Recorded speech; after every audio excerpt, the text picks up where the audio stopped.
Blood Omen, Legacy of Kain, the one that started it all, the one that set the wheels in motion for the entire dark fantasy epic that is the Legacy of Kain series. Before time immemorial, a being rose to prominence, a being who controlled the wheels of fate that governed the cycle of birth, death, and rebirth as it saw fit. This elder god would enslave the inhabitants of the known world and keep their souls locked into the endless cycle of the wheel, using this very system to fuel its existence. When the lands of Nosgoth were young, it played host to three distinct races: the ancient vampires, the Hilden, and the insignificant humans. The ancient vampires were the chosen favorites of the elder god, regal by nature, blessed with influence and carrying an almost angelic grace. Ancient tomes depict them with long flowing hair and wings, beautiful to behold yet mortal, and still locked into the wheel of fate. They embraced the elder god's design, offering him worship and reveling in the ideas of death and rebirth. The Hilden were not so taken by the elder god and refused to be part of his wheel of fate. They rejected the ancient vampires and the gospel they spewed of their deity. Eventually, this would erupt into a war spanning a millennium, rendering the land asunder. The Hilden, being more technologically advanced, sought the creation of a device that could commit mass genocide upon the ancient vampire race with a single thought. However, before the Hilden could realize this technology, the vampires would construct the Pillars of Nosgoth. Pillars of Nosgoth was in fact the original title of the game before it was changed to Blood Omen. The pillars were tied to the heart of Nosgoth, being imbued with the power and energies of the ancient vampires who created them. 9 pillars there were, each bearing an aspect of Nosgoth: nature, mind, dimension, balance, time, states, energy, conflict, and death. Using these 9 pillars, the vampires were able to banish all of the Hilden to the demon realm. However, not before the Hilden could enact one final punishment upon the ancient vampires: the Blood Curse. This curse would remove the vampires from the Wheel of Fate and make them immortal, unable to die by natural means. They would also become sterile and unable to replenish their numbers by ordinary means. This would create a divide amongst the Ancient Ones and led to many seeking to end their own life, as they felt they had lost their purpose. Some would form smaller tribes to survive, while others would turn to the Pillars of Nosgoth for guidance. With the shift in balance, the fledgling humans would begin to prosper, while the Ancient Ones remained the custodians of the land, nurturing it and maintaining the pillars. The pillars would stand as a monument and the key to keeping the Hilden locked away. The only beings suited to being the guardians of the pillars were the ancient vampires. The pillars would each seek out a guardian to make its protector. This protector would be imbued with magics unique to the related pillar. The guardians, however, were selected at birth, and therein lies the rub. The Ancient Ones, now unable to reproduce, would cease to be chosen as the guardians of the pillars. This left the weaker humans as the only beings capable of being chosen as new guardians. This would prompt the vampires to share the blood curse with the humans who had been chosen upon their birth, to act as the pillars' guardians when the time came. As generations went by, the Ancient Ones gradually lost their hold over Nosgoth as the humans began to come into power. They would eventually rebel against the parasitic relationship the Ancient Ones had formed with them and would reject the blood curse entirely. The humans, with their inferior physiology, would find that the powers bestowed to them by the pillars at birth would prove too much to handle, as the powers were derived from the ancient vampires who originally created the pillars. This represented a great risk, as if the humans were unable to protect and maintain the pillars, it could spell doom for Nosgoth if the Hilden were to return. The Hilden, still very much alive in the demon realm, now misshapen and deformed, continued to prepare for the time they would wage war on Nosgoth once more. The ancient vampires and Hilden alike harbored prophecies that they would face each other on the battlefield again one day, and chosen warriors would represent them in battle. So it was that the vampires would employ a human swordsmith named Vorador to create a unique weapon. This ethereal sword would be known as the Reaver and would be infused with the magics of the ancients in a way that wouldn't be understood for centuries. The blade, thought to be indestructible, would be hidden away until fate would call upon it to influence history. Vorador would be granted the blood curse and ascend the ranks of the vampires. As time moved forward and life grew dull, a seer prophesied that an army would come from the north and lay waste to Nosgoth, ending civilization as they knew it. This was known as the Legion of the Nemesis. However, as the centuries rolled on, this army had yet to reveal itself. The pillars were deteriorating. Generations of unsuited human beings chosen as guardians was beginning to take its toll. However, the guardians would not realize this was taking place. Their concern at this juncture was the demise of the remaining vampires, as they viewed them as a threat to humanity. The guardian of conflict, a man named Malik, would lead the creation of a sect named the Order of the Seraphim. This would result in a crusade to extinguish the lives of all remaining vampires in Nosgoth. It was a slaughter, and the Seraphim hunted the vampires to near extinction, slaying elders and lower vampires alike without prejudice. One elder eluded capture by the Seraphim for a time, thought to be the father of the vampire plague and potentially the vampire who discovered how to share the blood curse, Janos Audrin. He wouldn't evade capture forever though. Seraphim would hunt him down eventually and tear his heart from his body, labeling it as a relic called the Heart of Darkness, believing that it could be used to restore or create vampiric unlife. Seeking vengeance for the atrocities committed by the Seraphim, Vorador, the now elder vampire, would descend upon the Seraphim stronghold and brutally murder all but one soul within its walls. This included 6 of the 9 guardians of the pillars. Malik would be the sole survivor and would be allowed to return to his people in shame. As punishment for his failures, the guardian of the Pillar of Death would rip his soul from his body and fuse it to a suit of armor. He was stripped of all pleasures of the flesh and would be given the sole purpose of guarding the remaining 2 guardians, and the new guardians that would be selected to replace the 6 that had been killed. The commanders that Vorador slaughtered would be laid to rest in an honored tomb that will have great relevance later on. The dregs of the vampire society would go into hiding, and soon new guardians would be born and chosen to replace the 6 that were lost. The 6 new guardians would come of age, however, the balance was beginning to tip and the land was falling into despair. With each new generation of guardians, the pillars would weaken as humans still could not compare in physiology to vampires. The binding that kept the Hilden trapped in the demon realm was beginning to weaken, and because of that, the Hilden Lord was able to exert control over some humans, and he set his eyes on the guardians. He possessed the guardian of death, Mortanius, and used him to murder Ariel, the guardian of balance. At the exact moment of Ariel's death, Kain would be born into a noble family as the replacement guardian of balance. Ariel was the lover of Neprapta, the guardian of mind. Upon the discovery of his beloved's lifeless body, he became enraged and was driven mad. Due to his nature as the guardian of the Pillar of Mind, however, his madness began to seep into the other guardians' thoughts, and eventually they would all be driven crazy. This would result in the abuse of their powers to an even greater degree, as they would turn on Nosgoth itself. We set our eyes now upon the king in the north, a young boy named William the Just, well loved by his people and with a great future ahead of him. His kingdom would have the unfortunate displeasure of hearing the hateful words of a zealot named Mobius. This man was the current guardian of the Pillar of Time, who was the second surviving guardian following Vorador's attack. He was inciting further hatred towards the vampires who remained. With his popularity growing, he was awarded an audience with the king. Unbeknownst to us at this time, Mobius had sold his soul to the elder god and was promised rebirth if he succumbed to death. In exchange, Mobius would play out an elaborate scheme that had been ongoing for centuries and would now require the manipulation of William the Just. He would bend and mold him into a cruel man that would eventually be called the Nemesis, as was foretold by the seer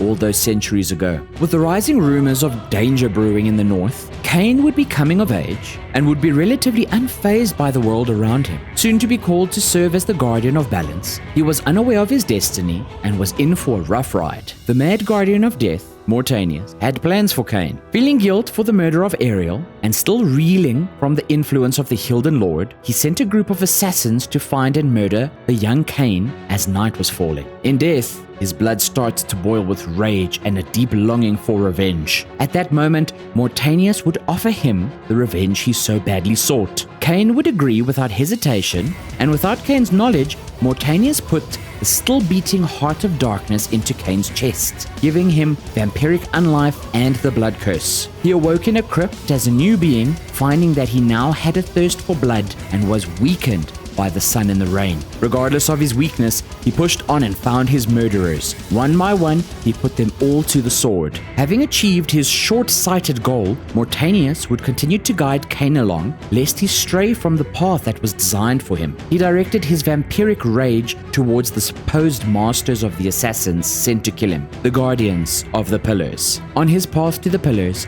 he threw away his lost humanity and slaughtered everything he encountered, acting more like a monster than the angelic vampires of old. He hated the world and wished to punish all in it. As he reached the Pillars, he would be greeted by an apparition haunting the grounds. This was the ghost of the previous guardian of balance, Ariel. She could not rest until the pillars were restored. Ariel then proceeded to offer Kain wisdom and answers to the many questions he may have had. However, Kain wished to know one simple thing: how could he cure his vampirism and regain his humanity? Ariel's answer was simple: that Kain was now tied to his vampiric unlife and could not reverse it. Ariel told Kain that he would find peace if he were to extinguish the evil sorceries that were plaguing Nosgoth. If he were to kill all the corrupted guardians and returned their artifacts, balance could be restored. Kain still had no idea that he was the guardian of balance. He sets off on the hunt for his first victim, Ariel's former lover, Neprapta. Getting into the game proper, you begin journeying and exploring. Kain will find items such as weapons and armor,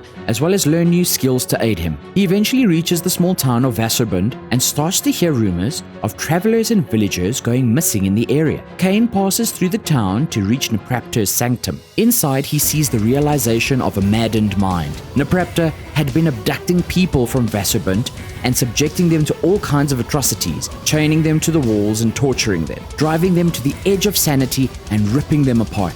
Neprapta was into some freaky stuff since his mind was broken. He began self-mutilating, sewing his eyes and mouth closed. Kain would traverse the terrible halls of Neprapta's sanctum, noting his irritation at the waste of blood from all the mutilated bodies. Kain finds Neprapta in a heated discussion with Malik. He scolds him for his failures and sends him away, not wanting his protection. Neprapta would now face Kain, employing his mind magics. He would hold the vampire at bay for a while, but his weakened body could not withstand the blood-filled rage of the young Kain. His head removed as proof of the kill, Kain would take his new trophy back to the pillars. Placing the head into the pillar of mind, it sank into the pillar and cleansed it from corruption. Kain would now set his sights on Malik up north. He would journey through his old homeland, a broken region ravaged by plague. The sickness was widespread and uncontrollable. Bodies were left to rot in the streets, and Kain showed his discontent and indifference at the state of his homeland, choosing to once again be more concerned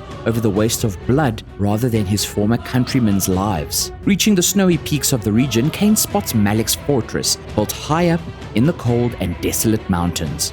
In a region where no life could flourish, he transforms into a bat and makes his way up the mountains and enters the fortress. Within the fortress, Kain will find that Malik has found a penchant for fusing the souls of the dead into suits of armor, much the same as the process he was put through. Kain once again fights his way through to find Malik and his old corpse. He wastes no time and engages in a battle with Malik. However, Kain is unable to defeat him and is forced to retreat. Having failed in his task, Kain seeks the counsel of Ariel once more. She sends him to a hidden place, out of sight in a deep cave system in the mountains. She tells him that there he will find the oracle and he will be able to guide Kain further. Kain eventually finds the so-called oracle and asks for guidance. He tells Kain to seek out King Otmar, as he is the only hope for defeating the nemesis. Kain tells the oracle that his only real interest is defeating Malik, and he couldn't be bothered with the nemesis right now. The oracle enlightens Kain as to how Malik became what he is, and speaks of the vampire who is to blame for his current state of being, the ancient vampire Vorador. Without second thought, Kain makes for the Termagant forest in search of Vorador's abode. To the east, he comes across Vorador's privileged mansion, sporting red carpets and all the luxuries Vorador could possibly want. Kain fights his way through all opposition, finally making it to Vorador at the center of the mansion. When Kain looked upon Vorador for the first time, he saw his own reflection, only much older, full of malice and terror. An example of what Kain might one day become. Vorador welcomes him as a fellow vampire. He sees vampires as the superior creatures and promotes the subjugation of humans, as they are the lesser being, meant to be used as cattle for the vampires. Kain finds this idea most agreeable. Vorador then tells Kain of the incident leading to Malik's reincarnated state. and the slaughter of the 6 guardians. He advises that Kain shouldn't get involved with the affairs of the lesser humans, that he should remain hidden and use humans as he sees fit from the shadows. He then gifts Kain a ring and tells him that if he ever needs help, the ring will summon Vorador to his side. With ring in hand, Kain sets off for Malek's fortress, hoping to settle things once and for all. However, on his way there, he is distracted by a dome of energy he sees forming to the north. The necromancer Mortanius calls to Kain and tells him that 3 guardians are stirring within the dome, and this is his chance for vengeance. Kain wastes no time and heads north towards the dome. The closer he got, the more perverted the creatures and landscape became. Entering the dome, Kain would be greeted by a dead, fiery landscape. Within this land was a black tower, spitting out dark magical energies and creating the dome. Kain would make his way across the desolate landscape and enter the tower. Upon entering the tower, however, he would discover that the tower was a product of perverted magics, as it was bigger on the inside than it seemed to be on the outside. Finally, making his way to the tower's center, he would encounter the 3 guardians: Guardian of Energy, Nature, and States. After some pleasantries, the Guardian of States, Anakroth, summons Malek and flees before the fight even begins. Kain in turn summons Vorador, and the 2 vampires proceed to tag team the 3 guardians into oblivion. With his immediate task complete, Kain would seek Ariel's guidance, as there were still guardians that needed killing. She would point him towards Avernus, to Azimuth the Planer. Azimuth's madness is leaking out all through Avernus, and the land is engulfed in chaos. Kain discovers that there are demons roaming the streets that are butchering everyone in sight. Azimuth has somehow summoned forth beings from the demon realm to decimate the land. However, the Cathedral of Avernus, where Azimuth resides, was left untouched by the demons. Deep within the halls of the cathedral, Kain stumbles across a curious sword that will become the cornerstone of Kain's legacy, the Reaver. Rumored to be capable of feasting on the souls of those it strikes, Kain feels a natural connection to it, as if he was always meant to have it. He then continues on to reach Azimuth. She's 100% ready to fight and calls in a few demons to help out alongside her own magic. She ultimately falls short though, and Kain ends her, leaving only 4 guardians remaining. Getting back and dropping Azimuth's head into the pillow, Ariel reveals that Azimuth had used a time-streaming device to call the demons from alternate times and realms. This device was typically used by Mobius the Time Streamer. Ariel gifts it to Kain, as it would be of great use to him in the future. She then speaks of the legions of the Nemesis in the north. They've reached Nosgoth and are destroying everything in their path. Ariel sends Kain to Willendorf in search of the next Guardian. As he proceeds further north, he discovers more and more panic setting in closer to the front lines, with many humans questioning their king's absence and failures to address the impending disaster. Kain travels through the city and arrives at King Otmar's castle. The king, oblivious to the march of the Nemesis in the north, shows that his only concern is for his daughter. On her birthday, he held a contest to discover who could make her the finest doll. The winner, a man named Elzevir, was a little off his rocker. His doll was indeed an exquisite creation, and all were captivated by it. Upon winning said contest, Elzevir had but one request: a single lock of the princess's hair. After the lock of hair was awarded, the princess fell into a deep coma. The king thus proclaimed that all he cared about was his daughter being cured, and offered up the entire kingdom as a prize to anyone who could achieve that end. Kain, wanting to follow his path to find the next guardian, would seek out Elzevir and find a cure for the princess to gain the king's favor. After all, a clash with the Nemesis was all but inevitable. Why not have an entire kingdom at your beck and call? Kain would travel through a tunnel system and end up engaging with the legion of the Nemesis before he arrived at the Lake of Souls. There he would enter Elzevir's mansion and slog through a bunch of animated dolls the madman had created. Elzevir confesses that he has the soul of the princess and believes that he earned it and the king had given it to him fairly. Kain decimates the doll maker and retrieves the doll containing the princess's soul in the next room. The king is overjoyed and the court sorcerers will be able to fully restore the princess. Kain is shown favor and is offered the throne. However, this was not Kain's goal. Kain instructs King Otmar to send his army north and vanquish the legion of the Nemesis. The king agrees and deploys all his troops to the task. Having allowed the legion of the Nemesis their freedom for too long, their foothold in the north had grown far too strong. King Otmar's soldiers were slaughtered. They did, however, manage to clear a path for Kain to slip through during the massacre. As he traveled further north, however, he would find himself trapped with enemies all around him and no escape. Kain would now employ the time-streaming device given to him by Ariel after Azimuth was defeated. This would spirit him away 50 years into the past when the land was peaceful and King William had yet to be corrupted by Mobius. The streaming device, however, had broken and stranded Kain in this time. He encounters a guard at the border and kills him. Killing him gives Kain a memory that the guard had about a strange old man spewing hateful rhetoric in the streets condemning vampires across the land and calling for vampire kind to be snuffed out. The people were taken by the man's crafty manipulations, and this garnered him an audience with the king. Kain doesn't recognize the man to be Mobius just yet, and so he presses forward. Kain comes across a familiar landmark that alludes to the time and location that he has found himself in. He then comes to the assumption that if he were to kill King William in this time, would it not stop the creation of the Nemesis? Kain makes his way to the castle and overhears a conversation. The king would be in discussions with the same man Kain had seen in the guard's vision, and the king would refer to him as Mobius. Mobius warns the king of an imminent threat to his life, saying that a vampire assassin would soon come for him. He assured the king that he would be there when the king needed him. When the time was right were the words that he used, and he now gives King William the Reaver. Now 2 Reavers exist concurrently in the same timeline. The plot is slowly starting to reveal itself, yet Kain remains oblivious and keeps to his path.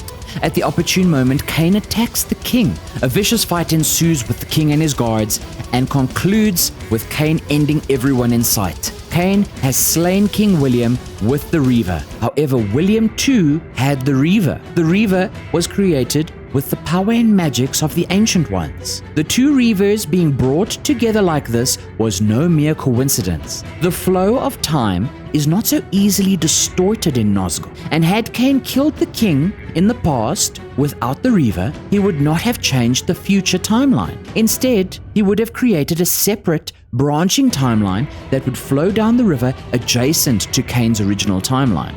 The magics within both Reavers being in the same place at the same time, however, created a condition where a permanent change could be made to the existing timeline. This created the Reaver paradox. William the Just would be dead and the Nemesis would never be created. And this would in fact alter time in Kain's future too. Kain was totally oblivious to the impossibilities of what he had just done. He was basically just along for the ride and thought fate was leading him along.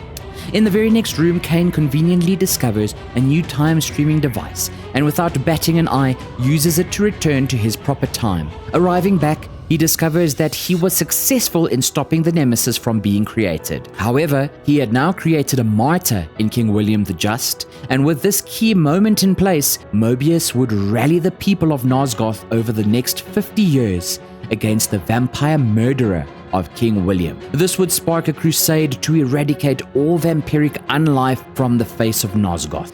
Kain walked through the fields of dead vampires and would come upon the final moments of Vorador as he was put to execution for his crimes against the Old Guardians and the Seraphim. Mobius proclaims that they would not stop at one city, but he would lead his people across the lands and purge the vampire plague wherever it was found. Kain, finally starting to catch up to the plot, realizes that Mobius was the oracle he spoke to in the caves. He was also the one responsible for corrupting King William the Just. Mobius played everyone like a fiddle to turn the land against all vampires and to wrest control of the circle and all of mankind. Mobius holds time in his hands and can see events unfold long before they happen. Kain does what he thinks is right and beheads Mobius, sending his soul to the Elder God for reincarnation as was promised to him. This is not the last time we will see Mobius. Mortanius expresses his supreme gratitude at the fact that Mobius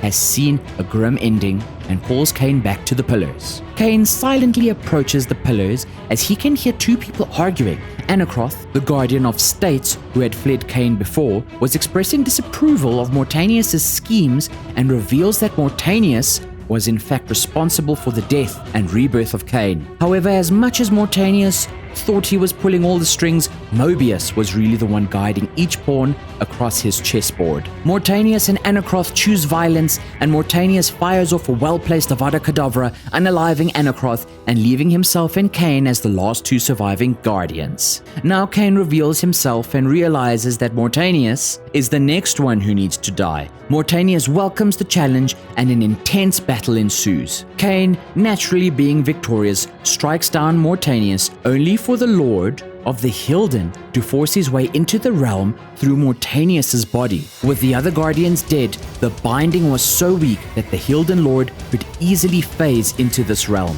Kain once again defeats the Hilden Lord too and sends him back to the demonic realm. Ariel now shows herself after this whole mess and decides to come clean with Kain. She tells him that he is in fact the guardian of balance and is also corrupted, much like the other guardians were. In order to complete his mission and find peace, he would need to die too. Then Ariel could rest, the pillars would be restored, and Nosgoth would be safe once again. Future generations of guardians would come about and continue to watch over the pillars. Kain just simply needed to die. He, however, was not convinced that this was his fate. He reflected on the words of Vorador that vampires were like gods and that they needed to thin the herd of mankind. He chose to forsake the pillars of Nosgoth and built his throne upon the rubble. He would deny Ariel her rest and subjugate Nosgoth at his whim. The vampires would rise again and rule over the land. 1,000 years would pass, and now Kain is deified. The clans tell tales of him. Few know the truth. He was mortal once, as were we all. However, his contempt for humanity drove him to create me and my brethren.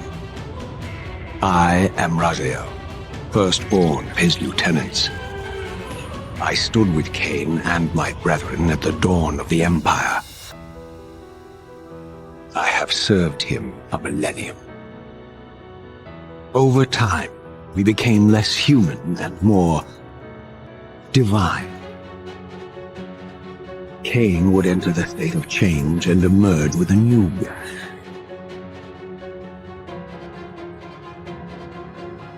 Some years after the Master, our evolution would follow, until I have the honor of surpassing my lord.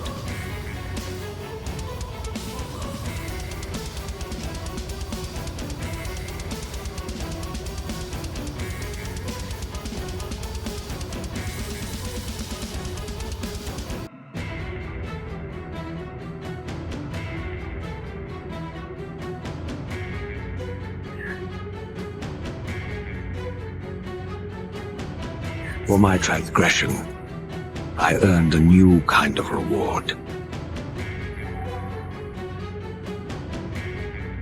Agony.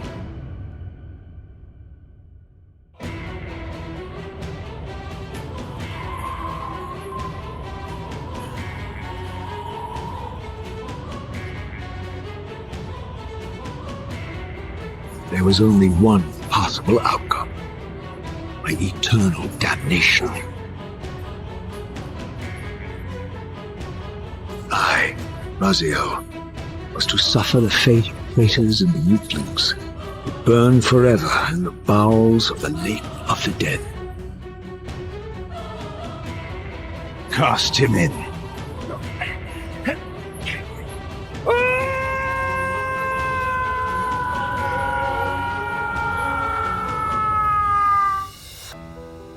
Tumbling, burning with white-hot fire, I plunged into the depths of the abyss. Unspeakable pain, relentless agony. Time ceased to exist. Only this torture and a deepening hatred for hypocrisy that damned me to this hell.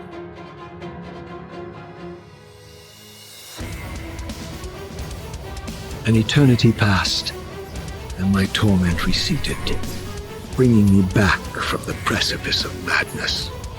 The descent had destroyed me, and yet I lived.